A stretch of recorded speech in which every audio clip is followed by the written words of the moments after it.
Welcome back, cereal eaters, to another edition of What's in the Box. So what have we got for you this time?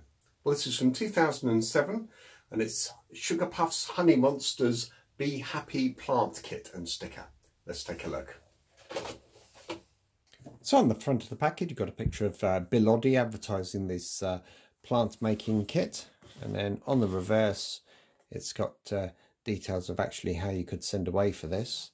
Now, one of the interesting things about this particular offer is that there's maybe a problem with the advertising arrangements or the rights, because as you'll see, it was reissued without Bill Oddie on it, and the actual offer date was extended by another 2 months, and sure enough, on the reverse you'll see Bill has been suitably removed, so not quite sure what was happening there.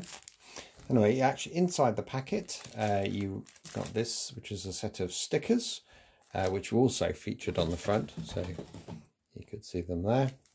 So you could use those, and then when you sent away you could get this plant kit, which there's a picture of here.